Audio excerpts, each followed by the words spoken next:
مسلمانوں کی نا ایک تعداد لڑتے لڑتے لڑتے لڑتے دور چلے گئی. تاتاریوں نے قید کر لیا. 4 مسلمان تھے, تبلیغ کرنے گئے, جنگ کرنے گئے, جہاد کرتے کرتے کافروں سے لڑتے لڑتے تاتاری قوم میں چلے گئے. وہ قید کر لیے گئے تو سزائے موت کا حکم ہوا. 4 بزرگ تھے. سزائے موت کا حکم ہوا تو تاتاری بادشاہ جو تھا وہ بڑا خلاف تھا, بڑا سخت مخالف تھا مسلمانوں کے. اس نے کہا کہ ان کو جب پھانسی دینا نا مسلمانوں کو تو میرے سامنے دینا. اب 4 عالم ہیں, 4 صوفی ہیں, سفید داڑیاں, سر پہ امامے. پھانسی کا وقت آیا تو جو پھانسی گھاٹ ہے وہ ایک ہے. چاروں کو اکٹھے پھانسی نہیں ہو سکتی. ایک کو کہا کہ ایک ایک کر کے ان کو پھانسی دو. جب پھانسی کا وقت آیا نا تو جو سب سے پیچھے سے ہوئی تھے وہ دوڑ کے آگے ہے, کہنے لگے بادشاہ پہلی باری میری لگا. پہلی. اب بادشاہ نے کہا ٹھیک ہے اسے لٹکا دو. وہ قریب آئے تو دوسرے دوڑ آئے, کہنے لگے نہیں نہیں پہلی باری میں نے زیادہ کافر قتل کیے, میرا بڑا جرم ہے, مجھے پہلے سزا دو. ان کو پھانسی دینے لگے تو تیسرے آ گئے, کہنے لگے نہیں یہ تو میرا قتل کرتا تھا, رستے میں بتایا کرتا, ڈھونڈ کے میں بتلاتا تھا کہ یہاں زیادہ تعداد ہے, مجھے پہلے پھانسی دو. تیسرے کے ساتھ بات ہو رہی تھی تو چوتھا دوڑا آیا, کہنے لگا یہ رستے بتاتا تھا, یہ تبلیغ کرتا تھا, یہ سارا کچھ کرتا تھا, لیکن کہا یہ کہتے تھے چلو واپس چلتے ہیں, میں جانے نہیں دیتا تھا. میں کہتا تھا اور کافر مارنے اور علاقے فتح کرنے, میرا جرم بڑا ہے, مجھے پہلے پھانسی دو. بادشاہ کہنے لگا مجھے 35 سال ہو گئے حکومت کرتے, بڑی دنیا کو پھانسی دی ہے. لوگ تو ایک دوسرے کو دھکے دیتے ہیں کہ پہلے تو جا پہلے تو جا, اور تم کیسی قوم ہو کہ ایک دوسرے پہ قربان ہو رہے ہو. کہنے لگا تم ایک باپ کی اولاد ہو. جاگ رہے ہیں آپ لوگ. تاتاری بادشاہ, کافر بادشاہ, اسلام کی مخالفت کرنے میں ایک باپ کی اولاد ہو کا نہیں, ایک قبیلے کے رہنے والے ہو کا نہیں, ایک ملک کے رہنے والے ہو نہیں.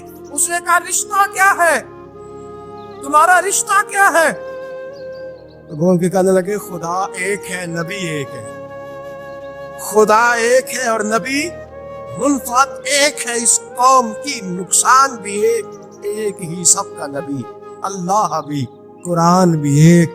کیا ہی اچھا تھا ہوتے اگر مسلمان بھی ایک, یوں تو سید بھی ہو, مرزا بھی ہو, افغان بھی ہو, تم سبھی کچھ ہو بتاؤ کہ مسلمان بھی ہو. فرمایا ہمارا اللہ ایک ہے, نبی ایک ہے, تو کہا پھر ایک دوسرے پہ جان کیوں دیتے ہو؟ فرمایا ہمارے نبی نے ہمیں بھائی بھائی بنا دیا ہے. بھائی کا دل نہیں کرتا اس کی آنکھوں کے سامنے بھائی چلا جائے, ہمارا دل نہیں کرتا پہلے مجھے دے پہلے مجھے دے. بادشاہ کہنے لگا تمہارا جذبہ مجھے متاثر کر گیا, جاؤ میں تم چاروں کو آزاد کرتا ہوں, تمہیں آزاد کرتا ہوں. میرے دوستو یہ رنگ تھا, دیکھیں نا, یہ اس ترتیب نظام دیکھا نا, اس فلک نے پہلی بار دیکھا, اس زمین نے پہلی بار, اور میرے حساب فرمایا کرتے تھے زمین تڑپ کے روئی, اس نے پہلی دفعہ دیکھا. حضرت ابو عبیدہ بن جراح نے میدان بدر کے اندر جب جنگ کا طبل بجا, حالات بگڑے, جناب ابو عبیدہ بن جراح کہتے ہیں تاریخ نے ایک عجیب موڑ پہ مجھے لا کے کھڑا کیا. آپ فرماتے ہیں میرے لیے اللہ نے جو آزمائش رکھی وہ سب سے بڑی رکھی. فرمانے لگے جب میں میدان میں نکلا تو کافروں نے میرے سامنے جس کو لا کے کھڑا کیا وہ میرا سگا باپ تھا. اب فرماتے ہیں اب مشکل بن گئی. عشق تیاگ دومی ایک برابر, تے عشق دا سیک بدھیرا, اگ تے ساڑے ککھ تے کانے, تے عشق ساڑے تن میرا. اگ دا دارو می تے پانی, کوئی دسے ہے عشق دا دارو کیڑا, بلے شاہ تے کچھ بھی نہیں بچدا جتے عشق ہوراں دا ڈیرا.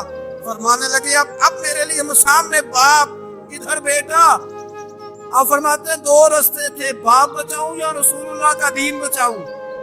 1 منٹ تھا فیصلہ کرنے کے لیے کہ ابا بچے گا یا دین بچے گا, کفر بچے گا یا اسلام بچے گا. فرماتے ہیں میں نے منٹ پورا نہیں سوچا, میں نے تلوار اٹھائی, باپ کی گردن کاٹ کے گرائی اور رسول اللہ کا دین بچا لیا. باپ کی گردن کٹ کے گری اور نبی پاک کا دین بچ گیا, بچا لیا رسول اللہ کا دین. حضرت عمر نے ماموں کو مارا. حضرت مصعب بن عمیر کہتے ہیں تاریخ مجھے بھی لا کے کھڑا کرتی ہے بدر کے میدان میں, تو کفر کا لبادہ اوڑھ کے جب سامنے آیا تو وہ میرا سگا بھائی تھا. سگا بھائی حضرت عمر ملک شام جاتے ہیں, جب فتح ہوتے ہیں حضرت سعد بن ابی وقاص بلاتے ہیں شام جاتے ہیں تو حضرت عمر کہتے ہیں شام آئے یار سب سے پہلا کام یہ کر بلال کا تو پتہ کر، یہاں سنا ہے بلال حبشی کا مقام بھی کہیں نیڑے نیڑے ہے، پتہ تو کر۔ حضرت بلال حبشی حضرت سیدنا سعد کہنے لگے حضور بلا نہ لے، فرمایا نہیں وہ مصطفیٰ کا غلام ہے تو میرا تو امام ہے، میں گھر ملنے جاؤں گا، گھر رحماؤ بینہم، کالے رنگ کے حبشی غلام سیدنا بلال حبشی کو ملنے گھر گئے اور جناب عمر جا کے بیٹھک میں انتظار کرنے لگے، گویا ڈرائنگ روم میں بیٹھے انتظار ہونے لگا۔ جناب سیدنا بلال آئے تو حضرت عمر اٹھ کے کھڑے ہوئے۔ ملک شام کے لوگوں نے یہ منظر عجیب دیکھا کہ جناب عمر فاروق ایک حبشی کے لیے کھڑے ہوئے، اور جب کھڑے ہوئے تو حضرت بلال کہنے لگے عمر بیٹھ جاؤ، یہ کیا کر رہے ہو؟ حضرت سیدنا عمر رو پڑے، کہنے لگے بلال تو حبشی پہلے تھا، جب سے رسول اللہ کا غلام بنا ہے ساری امت کا امام بن گیا، ساری امت کا تو امام بن گیا ہے جب سے تو نبی پاک صلی اللہ تعالی علیہ وسلم کا غلام بن۔ بھائی یاد رکھیں جب اشداء علی الکفار کی بات تھی تو اپنے سگے قتل ہو گئے، اور جب رحماء بینہم کی بات تھی تو پھر یہ نہیں دیکھا یہ حبشی ہے۔ توجہ ہے میری بات پر؟ جاگ رہے نا آپ لوگ؟ ادھر دیکھیں، پھر یہ نہیں دیکھا کہ یہ حبشی ہے، یہ رومی ہے، یہ کون ہے، تو یہ دیکھا کہ یہ رسول اللہ کا غلام ہے صلی اللہ ہو۔ ہمارے یہاں تو نفرتیں پھیل گئی ہیں، وہ بس کرو جی بنگالیوں سے جان چھڑاؤ، وہ بس کرو جی فلانے سے، بس کر یار، رہن سہن اپنا اپنا ہوتا ہے، لیکن مسلمان جس طرح کا بھی ہو اس کے ساتھ نفرت کرنے کی اجازت نہیں۔ پہلی بات اشداء علی الکفار، دوسری بات رحماء بین، اب تیسری بات ہے تراہم رکعا سجدا یبتغون فضلا من اللہ ورضوانا۔ میں نے جو شروع میں بات کی تھی نا کہ اگر خانہ کعبہ میں 40-50 لاکھ حاجی مل کے دعائی مانگ لیتا، دعائی مانگ لیتا مل کے تو کمال ہو جاتا۔ حضرت ابو بکر صدیق رضی اللہ تعالیٰ عنہ سے کسی نے پوچھا تھا بدر میں فتح کیسے ہوئی؟ ابھی مسلمان کہتے ہیں نہیں جی کیسے لڑیں گے جی، ہمیں اپنا بڑا مسئلہ ہے۔ یہ کمزور لوگوں کی باتیں ہیں، کمزور جو خدا والے ہوتے ہیں ان کی یہ سوچ نہیں ہوتی، یہ آرزو کرم اور میں آپ سے کروں، یہ بھیک اس کو جیتیے جس کا خدا نہ ہو۔ یہ کمزور لوگ ہیں جو کہتے ہیں نہیں کیسے ہوگا، کس طرح ہوگا، جن کو پتا ہو کہ ہماری غیبی طاقت ہے، ہماری۔ حضرت ابو بکر صدیق رضی اللہ تعالیٰ پوچھا جناب بدر میں کیسے جیت گئے؟ تلواریں زیادہ تھی، نیزے زیادہ تھے، کہ آپ کو جاسوسی زیادہ تھی، پتہ زیادہ تھا کہ یوں قابو آئیں گے کافر؟ ابو بکر صدیق فرمانے لگے نہ نیزوں سے جیتے نہ تلواروں سے جیتے، ہم جو بدر میں جیتے ہیں تو مصطفیٰ کی نمازوں سے جیتے ہیں، ہمیں جو بدر میں کامیابی ملی تو رسول اللہ کی دعاؤں کی برکت سے ملی۔ فرمانے لگے کافر ساری رات شرابیں پیتے رہے، ساری رات وہ ناچ گانے میں مصروف رہے، اور میں حضور کے خیمے میں موجود تھا، نبی پاک ساری رات نماز پڑھتے رہے، ساری رات حضور نماز پڑھتے رہے، ساری رات اللہ سے دعا کرتے رہے۔ فرمایا صبح جو کامیابی ملی تو یہ مصطفیٰ کی نمازوں کی برکت سے ملی۔ ایک بزرگ کی میں بات سن رہا تھا، وہ کہہ رہے تھے اب نمازیں عبادتیں ریاضتیں بعد میں کرنا، پہلے جہاد کرو۔ کہہ رہے تھے اب نکل کر خانقاہوں سے ادا کر رسم شبیری، عبادتیں ریاضتیں تلاوتیں درود بعد میں ہوگا، پہلے جہاد۔ تو میں نے کہا صاحب عبادتیں تلاوتیں درود ہو کہاں رہا ہے، پہلے وہ جگہ تو بتائیں۔ خانقاہوں پہ تو عرس ہو رہا ہے، سال کے بعد ڈھول لگ رہا ہے۔ وہ جو زمانہ تھا نا کہ خانقاہ شریف پہ شام کا قرآن مجید ختم ہوگا، فجر کے بعد 50,000 درود پڑھا جائے گا، وہاں لوگ آئے ہیں تو وہاں ذکر کرتے کرتے لوگ اس قدر مست ہوئے کہ انہیں ہوش ہی نہیں کہا کہ کہاں گئے، وہ تو دور ختم ہو گیا۔ اب کہاں ہے خانقاہ میں؟ اب تو نظر میں یاد رہ گئی، ختم شریف رہ گیا، عرس پاک رہ گیا، باقی تو معاملہ ختم ہے۔ وہ کہاں گیا معاملہ سارا؟ یہی تو آئے التجائیں شہاب الدین غوری سے پوچھا جناب فتح کیسے ہوئی؟ کہنے لگے خواجہ معین الدین اجمیری کی دعاؤں کی برکت سے۔ فرماتے ہیں بابا دعا مانگتا تھا، ہم جہاد کرتے تھے، اللہ کامیابی دے دیتا۔ بھائی وہ عبادت، وہ ریاضت، وہ مسلمان جو رات کو اپنے رب کو منا لیا کرتا، وہ اپنی عبادت کے زور پر اللہ تبارک و تعالیٰ کی بارگاہ میں آہو زاری۔ حضور نے فرمایا الدعاء صلاح المومن، دعا مومن کا ہتھیار ہے۔ دعا مومن کا بول کے بتانا ہے، دعا مومن کا، فرمایا مومن یہ ہتھیار چلا سکتا ہے، یہ ہتھیار کافر کے پاس موجود حضرت زید بن حارثہ رضی اللہ تعالیٰ عنہ کو نا پکڑ کے کچھ کافر ان کو پکڑ کے لے گئے تو ایک درخت کے ساتھ باندھ لیا، کہنے لگے تمہیں قتل کریں گے، حضور کے صحابی ہیں رضی اللہ تعالیٰ۔ جب کافر آپ کو قتل کرنے لگا نا تو انہوں نے درخت کے ساتھ اچھی طریقے سے ٹانگیں باندھ لی، ہاتھ باندھ لیے، گردن باندھ لی، کہنے لگا بلا اپنے رب کو۔ حضرت زید رضی اللہ تعالیٰ عنہ فرمانے لگے میں تو شہید ہونے کو تیار تھا، لیکن تو نے آزمانے کا پروگرام بنایا تو ٹھیک ہے، میں پھر بلانے لگا ہوں اپنے رب کی مدد کو، اے اللہ مدد فرما۔ اس نے اتنی دیر میں تلوار نیام سے نکال لی، اے اللہ مدد فرما۔ اس نے جب تک دونوں ہاتھوں میں تلوار سونپ لی، اے اللہ مدد فرما۔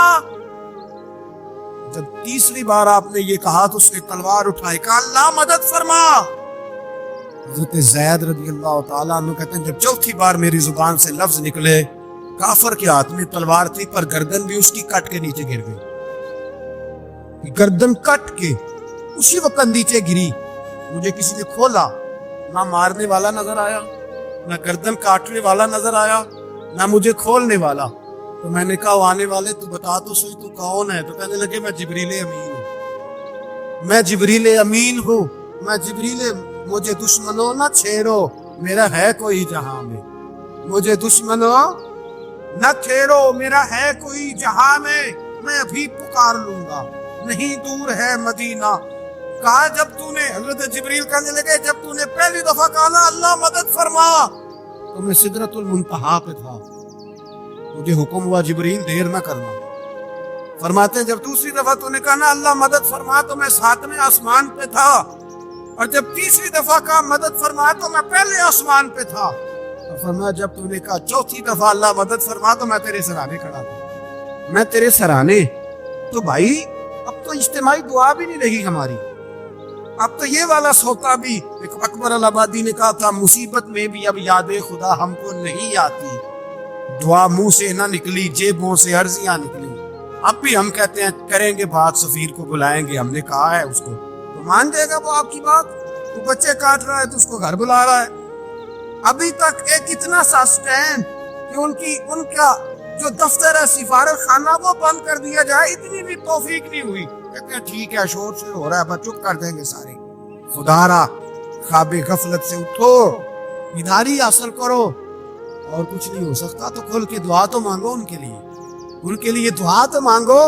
اللہ بڑا کریم ہے، جب مدد کرنے پہ آتا ہے تو پھر بڑے بڑے کافروں کے مقابلے میں اپنے بندوں کی مدد فرماتا ہے۔ اور میں یہ پیغام دینا چاہتا ہوں عالم کفر کو بھی، یاد رکھیں رب کریم جب مدد کرنے پہ آئے تو اکیلے حضرت ابراہیم اور ایک طرف پوری ملت ہو تو اللہ اپنے خلیل کو بچا لیا کرتا ہے۔ رب کریم کی رحمت کاملہ جب فیصلہ کر لیتی ہے تو پھر نمرود جیسے سپر پاور طاقت کو رب کریم مچھر سے مروا دیا کرتا ہے۔ اللہ تبارک و تعالیٰ، یہ تو مسلمان کا دعا والا سوتے وہ نکل کر خانقاہوں سے ادا کر رسم شبیری، یہ تو تب ہوگا جب خانقاہ کے اندر تو ذکر فکر عبادت ہو رہی ہو، اور جب وہاں حال ہی کوئی نہیں، وہاں تو رقص و سرور ہے، وہاں تو بات جھوٹی تعریفیں ہیں، ہر آدمی نے ایک بندہ ساتھ رکھا ہوا ہے تعریفیں کرنے کرانے والا، تو معاملہ ہی اور ہو گیا ہے۔ حضرت سیدنا مولا علی شیر خدا کرم اللہ تعالیٰ وجہہ الکریم ساری زندگی کہتے رہے اللہ علی نے میدان میں عمر گزاری ہے، اسے شہادت کی موت عطا فرما۔ وہ بھائی یہ تو شہادتیں مانگنے والے۔ حضرت امام حسین میدان کربلا میں کھڑے تھے، شمر کہنے لگا حسین تیری چاروں جانی موت ہے۔ آپ فرمانے لگے تجھے ابھی ہمارا پتہ ہی نہیں، موت سے تو ہمارا پیار چلتا ہے، اور فرمایا یہ شہادت تو ہمارا پیچھا کرتی ہے، پہنچ جاتی ہے جہاں ہم ہوتے ہیں، موت سے ڈرا رہا ہے۔ مسلمان کا مرنے کو دل نہیں کرتا، ورنہ وہ اتنی بڑی کوٹھی میں کون رہے گا؟ مرنے کو دل اس لیے نہیں کرتا کہ وہ جو 6 کروڑ 10 کروڑ ڈالر لوٹ کے رکھے ہیں، مر گئے تو کھائے گا کون؟ وہ فقیر فاقہ مست تھے، ان کا گھر ہی کوئی نہیں تھا، ان کے بینک بیلنس ہی کوئی نہیں تھے، وہ کہتے تھے گھر ہمارا ہے وہ جو ہمارے رب نے تیار کیا ہوا ہے، ہمارا بینک بیلنس ہے وہ جو ہمیں جنت میں جا کے ملے گا۔ ان کا تو یہ کھاتا ہی کوئی نہیں تھا، اس لیے وہ شہادت کی۔ حضرت عمر بن جموع رضی اللہ تعالیٰ عنہ میدان احد میں 4 بیٹے لے کے آئے۔ کتنے بیٹے؟ بول کے بتائے۔ 4 بیٹے لے کے عمر بن جموع آئے، اور خود ایک ٹانگ سے لنگڑے سے آپی ہے، ٹانگ چھوٹی ہے، حضور کے سامنے کھڑے ہوئے، کہا محبوبہ میرے 4 ہی تھے، میں 4 لے آیا ہوں، قبول کر لے۔ تو حضور نے فرمایا تو کیوں تلوار اوڑے آیا ہے، یہ تو نے کیوں گلے میں اسلحہ ڈالا ہوا ہے؟ کہا یا رسول اللہ میں نے بھی تو جانا ہے نا۔ تو حضور نے فرمایا 4 بیٹے جو ہیں۔ حضرت عمر بن جموع نے بات کی، صحابہ کہتے ہیں ہم لبوں سے مسکرا رہے تھے، آنکھوں سے رو رہے تھے، کیا عجیب انداز ہے۔ حضور نے فرمایا عمر 4 بیٹے جو آ گئے تو رہنے دے۔ حضرت عمر رو پڑے، کہنے لگے محبوبہ کیا لنگڑے جنت میں نہیں جائیں گے؟ کیا حضور میں لنگڑا ہوں تو میرے لیے جنت کوئی نہیں؟ میرے حبیب پاک سید عالم صلی اللہ علیہ وسلم نے فرمایا عمر تو ضرور جنت میں جائے گا۔ کہا محبوبہ پھر بچے بعد میں جائیں گے، میں پہلے میدان میں جاؤں گا۔ مسلمان کی سوچ کے خلاف ہے یہ بات، یہ قرآن کی فکر کے خلاف ہے کہ اپنی فکر کرو۔ برما کے لیے، کشمیر کے لیے، فلسطین کے لیے بات نہ کرو، اپنی فکر کرو۔ یہ قرآن کی سوچ کے خلاف ہے، یہ قرآن کے پیغام کے خلاف ہے۔ اس لیے کہ اگر صرف اپنی بات ہوتی تو آمنو اور عامل الصالحات پہ بات ختم ہو گئی ہوتی، پھر بات آگے نہ چلتی۔ جب کہا گیا وتواصوا بالحق، حق بات کی تلقین کرنی ہے۔ اگر بات صرف اپنی ذات کی ہوتی تو ٹھیک ہو گیا تھا، نماز پڑھی، روزہ رکھا، حج کیا، ختم ہو گئی۔ لیکن میرے نبی پاک صلی اللہ تعالی علیہ وسلم نے ارشاد فرمایا ایک بستی میں 2 3 4 نیک لوگ رہتے تھے۔ میرے پیارے کریم رسول فرماتے ہیں 3 4 بڑے پرہیزگار، متقی، صاف ستھرے صوفی صاحب، درویش صاحب، علامہ صاحب، بڑے جو کہتے تھے بالکل جی میں کوئی بات نہیں کرتا، کسی بادشاہ کو نہیں چھیڑتا، میں تو بس لوگوں کو اللہ اللہ بتاتا ہوں، میرا کوئی تعلق نہیں، کوئی مرے کوئی جیے۔ بڑے نیک، صاف ستھرے، پرہیزگار، باقی ساری بستی گناہ کرتی تھی۔ نبی پاک علیہ السلام فرماتے ہیں رب کریم نے کچھ عرصے تک مہلت دی، پھر مشیت خداوندی، اللہ کا قانون حرکت میں آیا تو کہا جبریل ساری بستی تباہ کر دو، تباہ کر دو۔ اللہ مہلت دیتا ہے، مہلت دیتا ہے۔ ہم لوگ سمجھتے ہیں نہیں ہماری سیاسی چالیں صحیح چل رہی ہیں، اللہ مہلت دیتا ہے۔ رب کریم نے فرمایا جبریل انہیں تباہ کر دو۔ حضرت جبریل امین علیہ السلام نے عرض کی مولا وہاں تو تیرے 3 4 بڑے نیک بندے بھی رہتے ہیں، بڑے پرہیزگار، سچ بولنے والے، دیانتداری والے، حاجی صاحب، نمازی صاحب، صوفی صاحب، پیر صاحب، بڑے خوبصورت، ان کا کیا کریں؟ میرے محبوب پاک علیہ السلام فرماتے ہیں رب کریم نے فرمایا سب سے پہلے انہیں تباہ کر دو، سب سے پہلے انہیں سب سے پہلے، اور الٹ دو بستی، پہلے ان کا نمبر لگاؤ۔ یا اللہ ان کی کیا غلطی ہے؟ غلطی سن لے، غلطی یہ ہے کہ انہوں نے 2 صفتیں پیدا کی ہیں، اگلی 2 پیدا کیوں نہیں کی؟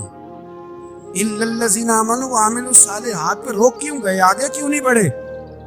اللہ کریم نے فرمایا جبریل دیکھو نا، میری نافرمانی ہوتی رہی اور ان کے چہرے پر کبھی شکن تک نہیں آیا، لوگ میرا قانون توڑتے رہے، انہیں کبھی برا ہی نہیں لگا، گناہ دیکھ کر کبھی خیال ہی نہیں آیا بدلنے کا۔ میرے بھائی امت مسلمہ اپنے لیے تو آئی نہیں دنیا میں، نبی پاک کی اس لیے تھوڑے آئے تھے کہ پیسے کمائیں، دنیا داری کریں، جھوٹ سچ ماریں اور رخصت ہو جائیں، بچے پیدا کریں۔ یہ کام تو ہندو سکھ بدھ مت سارے کر رہے ہیں، تو فقط اس کام کے لیے تھوڑی آیا ہے۔ کنتم خیر امت اخرجت للناس، اللہ فرماتا ہے میرے محبوب کے غلاموں تم بہترین امت ہو، میں نے تمہیں امتوں کے بھلے کے لیے پیدا فرمایا ہے، تمہیں لوگوں کی امامت کے لیے دنیا میں بھیجا ہے۔ اے نوجوان مسلم کبھی یہ تدبر بھی کیا تو نے، وہ کون سا گردو ہے جس کا ہے تو ایک ٹوٹا ہوا تارا؟ تو نے کبھی سوچا ہے تو کیا ہے؟ پتہ ہے تجھے؟ روزی کماؤ، روٹی کماؤ، اور اب تو بہت سارے لوگ جھوٹ کی دنیا میں زندہ ہیں، جھوٹ بولتے ہیں اپنے آپ کے ساتھ، دائیں بائیں فراڈ کر رہے ہیں اپنی ذات کے ساتھ، خول بنا لیا اس میں بند ہو گئے، باہر ہی نہیں نکل۔ اپنے ملک کی سوچو، اپنی بات کرو۔ علامہ اقبال نے پتہ کیا کہا تھا؟ اقبال نے، یہ سنو جو لوگ کہتے ہیں پہلے پاکستان، برما کے مسلمان بعد میں کشمیر کے مسلمان، پہلے سنو اقبال کیا کہتے ہیں۔ اقبال کہنے لگے ان تازہ خداؤں میں بڑا سب سے وطن ہے، ان تازہ خداؤں میں بڑا کون؟ وطن کی محبت ایمان کا حصہ ہے، اس میں شک نہیں، لیکن اگر اسلام سے پہلے وطن آ گیا تو اقبال کہتے ہیں ان تازہ خداؤں میں بڑا سب سے وطن ہے، اور جو پیرہن اس کا ہے وہ مذہب کا کفن ہے۔ فرماتے ہیں جو وطن اوڑھ لیتا ہے اس نے اپنے مذہب کو دفن کر دیا۔ سب سے پہلے پاکستان نہیں، سب سے پہلے رسول اللہ کا دین ہے، سب سے پہلے قرآن ہے، سب سے پہلے نبی پاک کا فرمان ہے، سب سے پہلے امت مسلمہ ہے۔ ان تازہ خداؤں میں بڑا سب سے وطن ہے، جو پیرہن اس کا ہے وہ مذہب کا کفن ہے۔ اور اقبال کہنے لگے قوم مذہب سے ہے، مذہب جو نہیں تم بھی نہیں۔ قوم مذہب سے ہے، مذہب جو نہیں، وہ نہیں سمجھ آ رہی آپ کو میری بات۔ قوم کس سے ہے؟ پاکستانی ہونے سے، پنجابی ہونے سے، سندھی بلوچی پٹھان ہونے سے؟ ہاں، قوم مذہب سے ہے، اور مذہب جو نہیں تم بھی نہیں۔ یہ کیسے ہو سکتا ہے کہ مذہب نہ ہو اور بندہ زندہ رہے؟ یہ کیسے ہو سکتا ہے بھائی؟ کافر نے اصل میں جاگ ہی نہیں رہا، میں جاگتا ہی نہیں، میں جیب کی سوچتا ہوں، مسجد کی سوچتا ہوں، خانقاہ کی سوچتا ہوں، مدرسے کی سوچتا ہوں، دکان کی، سارا دن تو اس چکر میں لگا رہتا ہوں لوگوں کو ثابت کرنے میں کہ میں صحیح ہوں باقی غلط ہوں۔ میں تو اپنی ذات کے خول سے اٹھ ہی نہیں رہا، اور مجھے یہ اندازہ ہی نہیں کہ لیبیا سارا کٹ گیا، مصر کے ٹکڑے ٹکڑے ہو گئے، مجھے پتہ ہی نہیں کہ شام جس کے بارے میں میرے نبی پاک علیہ السلام نے فرمایا مکے اور مدینے کے بعد اللہ نے سب سے زیادہ برکتیں ملک شام میں رکھی ہیں، اور حضور نے فرمایا جس نے ہجرت کرنی ہو وہ شام جائے۔ اتنا اعلیٰ ملک سارا کٹ گیا، 4,000 لوگ ایک دن میں قتل ہو گئے، اور میرا گھر آباد ہے نا، کوئی حرج نہیں، وہ کٹتے ہیں تو وہ دور ہیں، کٹتے رہے۔ فلسطین میں ہمارے یہاں معراج کی محفلیں بڑی جم کے ہوتی ہیں، سارے لوگ پڑھتے ہیں سبحان الذی اسریٰ بعبدہ لیلا من المسجد الحرام الی المسجد الاقصی۔ انہیں پوچھو روز قرآن مجید میں مسجد اقصی کا نام لینے والوں تم مسجد اقصی کہتے ہو تو تمہیں اللہ کتنی نیکیاں عطا کرتے ہیں، بتاؤ تو صحیح مسجد اقصی کدھر ہے؟ اور اب تو میری طرح کے مولوی یہ حدیث سناتے ہیں، کہتے ہیں مسجد نبی میں ایک نماز پڑھو تو 50,000 کا ثواب، حرم شریف میں پڑھو تو 1,00,000 کا ثواب۔ مولانا حدیث یہاں سے شروع نہیں ہوتی، کھولو تو صحیح کنز المال، پڑھو مسند امام احمد بن حنبل، حدیث تو یہاں سے شروع ہوتی ہے۔ میرے نبی پاک نے فرمایا مسجد اقصی میں جس نے ایک نماز پڑھی 25,000 کا ثواب، اور میری مسجد میں جس نے ایک نماز پڑھی 50,000 کا ثواب، اور اللہ کے گھر بیت اللہ جس نے پڑھی 1,00,000 کا ثواب۔ مسجد اقصی کا تو ذکر ہی چھوڑ گیا ہے، کیوں؟ وہ مسجد جس کی طرف منہ کر کے 15 سال میرے نبی پاک نے نماز ادا کی، کس نے؟ بولیے گا 15 سال تک، 2 ہجری میں 13 سال مکے میں، 2 سال مدینے میں، مسجد اقصی کی طرف جدھر منہ کر کے تیرے اور میرے رسول نماز پڑھتے رہے۔ آج وہ مسجد یہودی کے قبضے میں، کئی جمعے تالا رہتا ہے، وہاں نماز نہیں پڑھنے دی جاتی۔ مجھے کیا لگے اس بات سے؟ میری مسجد میں تھوڑی لگا ہوا ہے۔ ایسی ہوا چلی ہے کہ ہر شخص سوچتا ہے تمام شہر جلے بس ایک میرا گھر نہ جلے۔ بھائی یہ وہ دور ہے جس دور میں ذرا سی بھی کسی شخص کو تکلیف ہوتی ہے تو عالمی میڈیا پہ بات جاتی ہے، موبائل جیبوں میں فوراً تصویریں کیش ہوتی ہیں۔ میں اور آپ، ہمارا اس قوم سے تعلق ہے جس قوم کے بچے کٹ گئے، ذبح ہو گئے، عورتوں کے پستان کاٹ کے برما کے بدھوں نے ان کے کباب بنا کے کھا لیے، چھوٹے چھوٹے بچوں کی لاشیں انہوں نے لٹکا ڈالی، اور یہاں میں حکومت کی کیا بات کروں؟ یہاں کسی سیاستدان کو مکھی کاٹ جائے تو ہمارے پھٹے آباد ہو جاتے ہیں بحث کرنے کے لیے۔ ہمارے اپنے لوگ، عام آدمی نہیں بات کرتا، عام آدمی نہیں نکلتا، عام شخص کو فکر ختم ہو گئی۔ میری بھائی سب سے بڑھ کر بہترین مسجد کے خطیب امام حسین تھے۔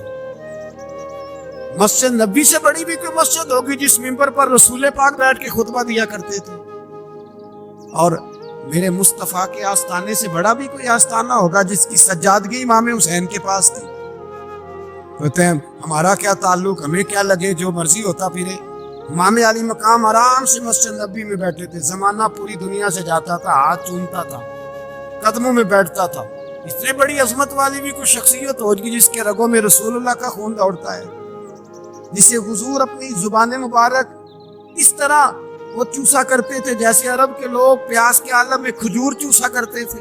اتنا بڑا بھی کچھ شخص تھا, لیکن جب دین پہ کڑا وقت آیا تو حسین نے مسجد کی خطابت نہیں بچائی, آستانہ نہیں بچایا. امام علی مقام نے کہا کوفہ لکتا ہے تو لکتا رہے, دمشق میں فساد ہوتا ہے تو ہوتا رہے, وہ ملک شام کی بچیاں رو رہی ہیں تو روتی رہیں کہ ہم پہ یزید قابض ہو گیا, میری مسجد آباد ہے, کافی ہے نا. امام حسین نکلے اور نکل کے کہنے لگے جنت البقیع والی جگہ پہ کھڑے ہو کے, یا رسول اللہ میں جا رہا ہوں اور آپ کے لیے جا رہا ہوں, اس لیے کہ مجھے اس شام کو بچانا ہے جس شام میں رسول اللہ کا کلمہ پڑھنے والے لوگ بستے ہیں. مجھے کوفہ, دمشق, مصر کے لوگوں کو بچانا ہے. نانا تیرے کرم کے خزینے کی خیر ہو, میں جا رہا ہوں تیرے مدینے کی خیر ہو. نکل کھڑے ہوئے امام علی مقام, میدان میں نکلے. کس کے خلاف؟ کون تھا یزید؟ مسلمان تھا. اس وقت تک تو سب نے مسلمان لکھا ہے, جس نے کافر کہا شہادت امام حسین کے بعد کہا. جرم کیا تھا؟ میری گردن جھک جاتی ہے جب میں یہ بات کرتا ہوں, ایمانداری سے کہہ رہا ہوں, جوش خطابت نہیں, میری گردن جھکتی ہے جب میں یہ لفظ ادا کرتا ہوں. امام علی مقام اس شخص کے خلاف نکلے. سارے خطبے امام حسین کے پڑھ کے دیکھو. امام حسین نے فرمایا یزید شرابی ہے. شرابی مسلمانوں کا حکمران ہو سکتا؟ آپ نہ بولیں بے شک, پر بات تو سچی ہے نا. امام حسین نے فرمایا شرابی کو ووٹ دیا جا سکتا؟ فرمایا رنڈیوں کا ناچ دیکھتا ہے جو مجرے دیکھے, جو رنڈیوں کے ناچ دیکھے تو مسلمانوں کا حکمران ہو سکتا؟ امام حسین میدان میں نکلے اور 18 سال کے علی اکبر سے لے کر 6 مہینے کا علی اصغر دے دیا, لیکن شرابی کو برداشت, بے حیا کو برداشت تو میں کیسے کرتا ہوں؟ دوستی قاتل سے بھی, مقتول سے یارانہ بھی, اپنی جیب سے فلک سے چھپا کے ظالموں, جابروں, بدماشوں کو ووٹ دیتے ہو. امام حسین کو تیری دیگ کی ضرورت ہے جو تو 10 محرم پہ پکاتا ہے, چاولوں کی ضرورت ہے جو تو نے 9 محرم کو پکائے, ان کو اس بریانی کی عادت تھی جو تو نے پکائی ہے. میرے گھر میں فلاں MNA MPA صاحب آ گئے تھے, امام حسین کے گھر کے اندر یزید نے پیغام بھیجا, اس نے کہا جیسے کہو گے کر لوں گا, جتنے پیسے کہو گے دے دوں گا, جتنی مسجدیں کہو گے بنوا دوں گا, جتنے ادارے کہو گے تعمیر ہو جائے, مجھے نہ چھیڑو. آپ نے فرمایا نا, مسجد مدرسے اس وقت آباد رہتے ہیں جب حکمران صحیح ہوتے ہیں, اور جب حکومتیں غلط ہوتی ہیں تو پھر مساجد آباد. اور آج دین نبی دا بانگ یتیمہ رووے تے کو لاوے کہ آکھے میں کتھوں لبا عمر بہادر, میں کتھوں لبا عمر بہادر جیڑا مینوں سینے لاوے. امام راضی کہتے ہیں کہ سیدہ فاطمہ زہرا رضی اللہ تعالیٰ عنہ کے دونوں شہزادے حسنین کریمین بیمار ہو گئے تو سیدہ نے منت مانگی کہ بچوں کو شفا ہوگی تو 3 روزے رکھوں گی. شفا ہو گئی, روزے بھی رکھ لیے. اور جب مولا علی شیر خدا روزہ رکھنے کے لیے بیدار ہوئے, سیدہ فاطمہ زہرا بیدار ہوئی تو امام حسن اور حسین بھی اٹھ گئے. 7-8 سال کی عمر, ہم جی ہم نے بھی رکھنا ہے. صبح کھجور اور دودھ سے روزہ رکھ لیا گیا. این افطاری کے وقت مولا علی کہتے ہیں فاقے چل رہے تھے, کہیں سے میں جاؤں لایا تھوڑے سے. سیدہ فاطمہ زہرا نے پیس کر روٹیاں پکائیں. وہ وقت جو بڑا مشکل ہوتا ہے افطار کا, کہتے ہیں اس وقت جب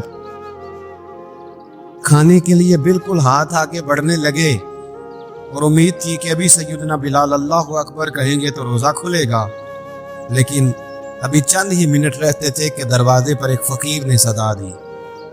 کہنے لگا سارے مدینے کے دروازے کھٹکھٹا آیا ہوں, قحط ہے, فاقہ ہے, اے رسول اللہ کے خاندان والوں, میں یتیم ہوں.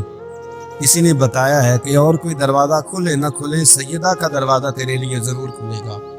کیا یتیم کو روٹی ملے گی؟ حضرت مولا علی نے بچوں کی طرف دیکھا ہی تھا کہ امام حسن ساری روٹیاں جا کے دروازے پہ دے آئے. کھجور اور پانی سے افطار ہو گیا. صبح پھر کھجور اور دودھ سے روزہ رکھا. امام راضی کہتے این وہ وقت جب افطار کا ٹائم آیا تو پھر دروازے پہ کسی نے صدا دی، کہا اے رسول اللہ کے خاندان والوں میں مسکین ہوں، رات سے روٹی کھائی ہے، نہ صبح کھا سکا نہ دوپہر، کسی نے بتایا ہے کہ اس دروازے سے خالی کوئی نہیں جاتا۔ امام حسن نے پھر سارا لنگر اٹھایا اور پھر جا کے دے دیا۔ تیسرا دن پھر ہوا، مجھے لگتا ہے کہ جب افطار کا ٹائم آیا ہوگا نا تو یہ خود ہی سارے دروازے پہ دیکھتے ہوں گے، یہ کوئی آیا نہیں لینے والا ابھی تک۔ لگتا ہے کہ نظریں دروازے پہ تھیں۔ این افطار کے وقت 3 روٹیاں جب جاؤں کی پک کے آئی، ایک بھکاری نے صدا دی، کہنے لگا میں قیدی ہوں، آج ہی قید سے رہائی ملی ہے، پہلے دن کسی کے دروازے پہ صدا ملی ہے، دی ہے روٹی ملے گی۔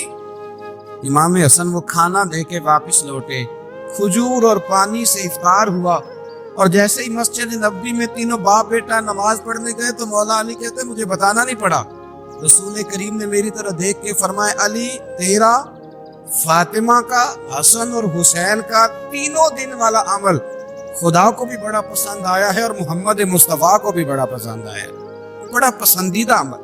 میں کہتا ہوں کہ حضرت فاطمہ نے نا ان کی تربیت پہلے ہی کر دی تھی، 3 دن بغیر افطار کے روزہ رکھنے، وہ ٹریننگ گھر سے ہو چکی تھی۔ اب میدان کربلا میں 3 دن بھوکا پیاسا رہنا ان کے لیے مشکل نہیں تھا۔ حضرت جناب سیدہ زینب بنت ابی رافع کہتی ہیں کہ سیدہ فاطمہ زہرا نا ایک دن اپنے دونوں شہزادوں کو لے کے، جب حضور کی طبیعت مبارک بظاہر قلیل تھی جس میں حضور کا وصال ہوا، دونوں شہزادے لے کے سیدہ فاطمہ نبی کریم کی بارگاہ میں گئی، کہنے لگی یا رسول اللہ میرے بچوں کو کچھ دیجیے۔ سیدہ پاک تو حضور اٹھ کے بیٹھ گئے، اس کندھے سے امام حسن کو لگایا اور اس سے امام حسین کو لگایا اور فرمایا فاطمہ یہ جو میرا حسن ہے نا اس کو میں اپنی ہیبت اور سرداری دیتا ہوں، اور فرمایا یہ جو میرا حسین ہے نا حسین کو میں اپنی جرت اور سخاوت دیتا ہوں، میرا حسین جرت مند ہوگا اور سخی ہوگا۔ داتا گانج بخش علی حجویری، امام الاولیاء، سید الاسفیاء، داتا صاحب کشف المحجوب میں فرماتے ایک دن نا امام حسین کے پاس ایک شخص آیا بڑی دور سے کچھ مانگنے، کہا حضور کچھ دیجئے۔ وہ شخص کہتا ہے کہ میرا ظرف یہ تھا کہ 4-5 دینار ملیں گے، تو امام حسین فرمانے لگے تھوڑی دیر بیٹھ جا، رزق آ رہا ہے۔ تو امام حسین کو حکومت وقت کی طرف سے نا 5 تھیلیاں ملی، جس میں ایک تھیلی میں 500 اشرفیاں تھیں، 5 تھیلیاں آئیں، لیکن اس کو آنے میں نا ذرا دیر ہو گئی۔ وہ 5 تھیلیاں جب آئی نا تو امام حسین اس کی طرف 5 تھیلیاں بڑھا کے نا، ذرا دیکھنا میری طرف غور سے، 5 تھیلیاں بڑھا کے نا تو فرمانے لگے میاں اتنا تجھے انتظار کرایا نا، اتنی ہم تیری حاجت پوری نہیں کر سکے، تو یہ نہ محسوس کرنا کہ حسین کے دروازے پہ بیٹھا بھی رہا ہوں تو ملا کیا ہے، یہ نہ محسوس کرنا۔ وہ شخص کہتا ہے جب میں نے وہ تھیلیاں کھولی تو پھر میری نظر امام حسین پہ پڑی تو میرے اندر سے آواز آئی اگر حسین ابن علی اتنے سخی ہیں تو محمد عربی کتنے سخی ہو، اگر یہ معیار ان کا ہے، ان کا یہ معیار ہے، اور خود بھیک دیں خود ہی کہیں منگتے کا بھلا ہو، خود کہنے لگے جتنا انتظار کرایا ہے اتنی تیری مدد کر سکے۔ یہ سخاوت کا معیار تھا، یہ طریقہ تھا۔ ایک دفعہ سیدنا امام حسین رضی اللہ تعالیٰ عنہ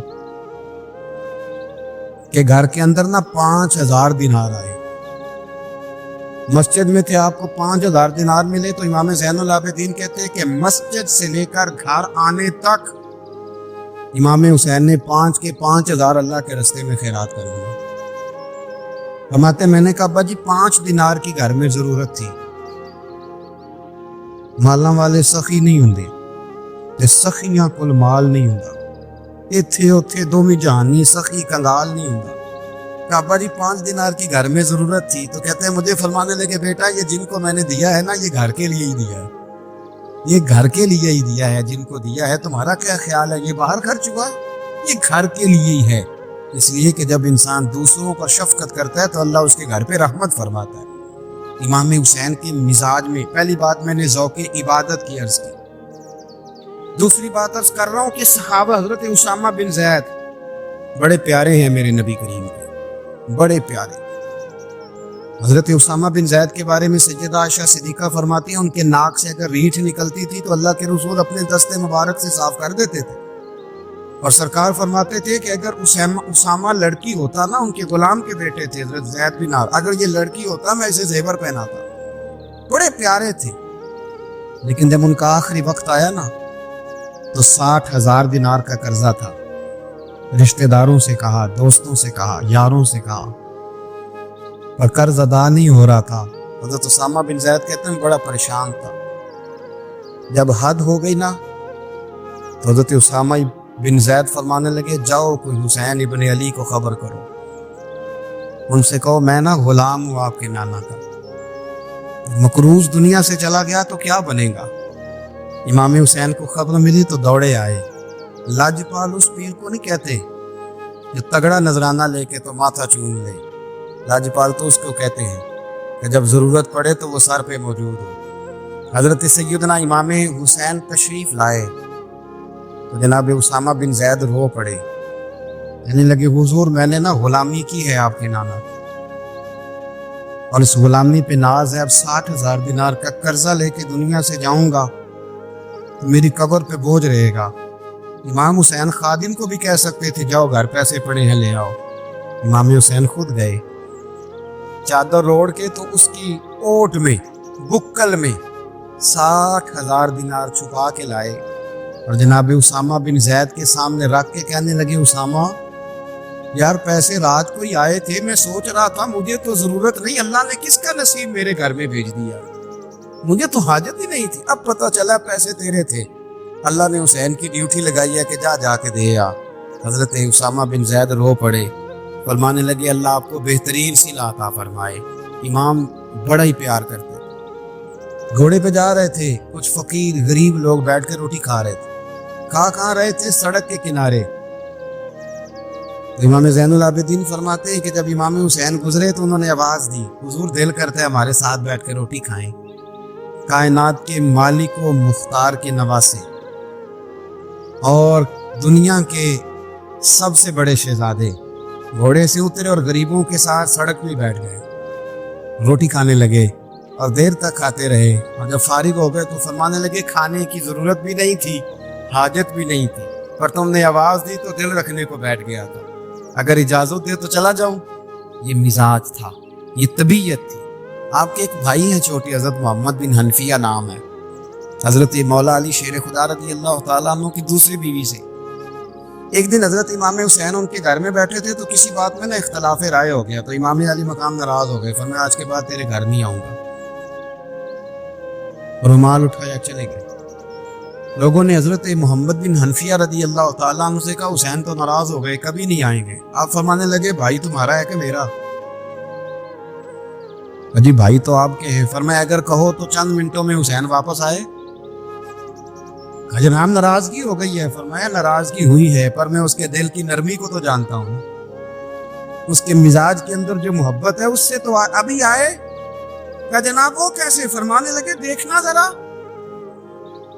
امام حسین نے خط لکھا، حضرت محمد بن حنفیہ نے رکا لکھا، کہنے لگے حسین میرے باپ کا نام بھی علی ہے اور آپ کے باپ کا نام بھی علی ہے، پر ایک فضیلت ایسی ہے جس میں میں آپ کا مقابلہ نہیں کر سکتا، وہ یہ ہے کہ آپ سیدہ فاطمہ الزہرا کے لال ہیں، آپ محمد مصطفیٰ علیہ السلام کے نواسے ہیں.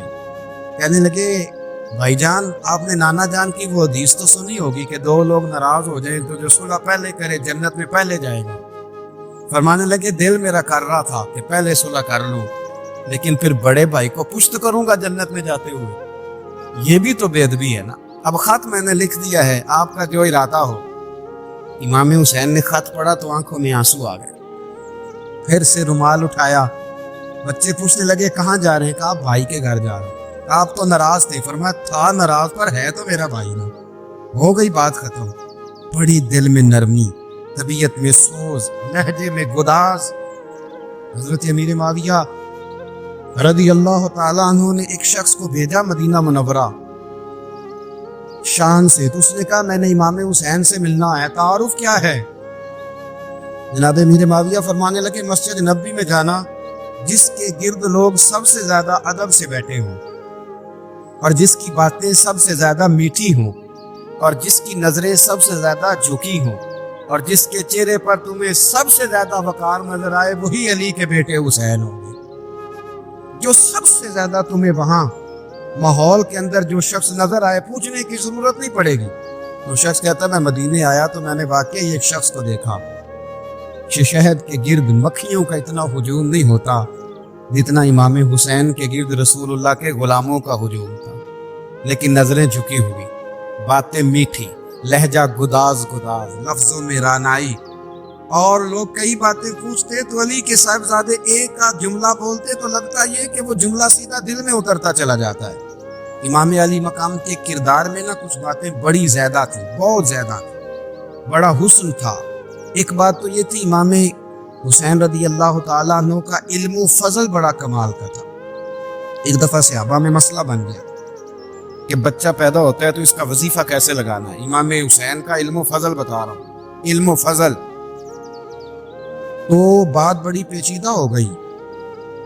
حضرت عبداللہ ابن زبیر کے پاس لوگ آئے، کہنے لگے کہ آپ بڑے صاحب علم و فضل ہیں، آپ نے حضور علیہ الصلوۃ والسلام کے ساتھ وقت گزارا ہے، تو مسئلے کو حل کریں کہ بچہ پیدا ہونے کے بعد حکومت اگر وظیفہ لگائے گی تو کب لگائے گی. جب بحث طول پکڑ گئی، مسئلہ حل نہیں ہوتا تھا، تو حضرت عبداللہ ابن زبیر کہنے لگے ہم سے نہیں حل ہوگا. ایک بندہ ہے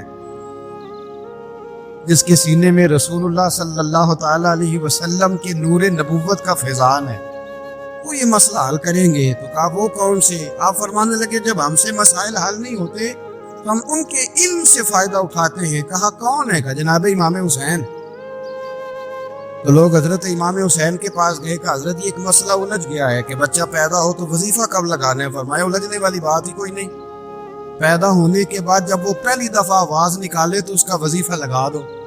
اس کا مطلب یہ ہے کہ وہ دنیا میں آ گیا ہے، اس نے اپنے آنے کا اظہار کر دیا ہے، اعلان کر دیا ہے، اب اس کا وظیفہ لگا دو. تو اس پر پھر صحابہ کا اتفاق ہو گیا. امام حسین کے علم سے، فضل سے لوگ فیض اٹھاتے تھے. حضرت سیدنا امام حسین کی شہادت کے بعد حضرت عبداللہ ابن زبیر رضی اللہ تعالیٰ عنہ نے قاتلان حسین سے خطاب کیا اور فرمانے لگے اللہ کی قسم تم نے اس شخص کو شہید کیا ہے جو راتوں کو لمبے لمبے قیام کرتا تھا، اور تم نے اس شخص کو شہید کیا ہے جس سے میں دن میں جب بھی ملتا تھا تو وہ روزے سے ہوتا تھا. تم نے اس شخص کو شہید کیا جو قائم اللیل تھا، صائم الدہر تھا.